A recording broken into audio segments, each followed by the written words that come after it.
هل كانت ملحمة قطر مجرد ضربة حظ؟ هل استنزفت أفكار الركراكي تماماً وأصبح كتاباً مكشوفاً للعالم؟ وكيف تجرأ مدرب شاب قادم من الظل أن يفكك شفرة البرازيل والأرجنتين في شهور قليلة؟ الحكاية بدأت بزلزال تكتيكي. رحل وليد بطل الشعب ليترك العرين لمهندس يرفض العواطف ويقدس الأرقام. محمد وهبي، الرجل الذي حطم قيود 4-1-4-1 ليعلن عصر المرونة الشاملة بخطة 4-2-3-1 القاتلة، حيث مزجوا بين استحواذ ذكي ومرتدات تمزق الشباك. وهل بهذه الخطط يمكن أن يفكك أعقد أنواع الضغط ويجبر الكبار على مطاردة السراب في رقعة الشطرنج المعقدة في كأس العالم المقبلة 2026؟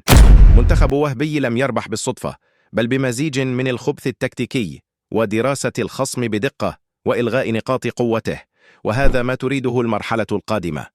فكل الأخطاء التي جعلت المنتخب المغربي الإخفاق في دورتين من كأس أفريقيا جعلت الخبراء والجمهور المغربي بالمطالبة باستقالة وليد جسد. فالمدرب الجديد سيشكل منتخب من أحسن اللاعبين، الشباب مثل الزابري ومعامن وأبا عوف وجسيم والحرس القديم مثل دياز صباري والعيناوي وحكيمي، مع زيادة عناصر جديدة، ولكن القاسم المشترك هي الجاهزية تقنيا وبدنيا، وهذا هو المطلوب.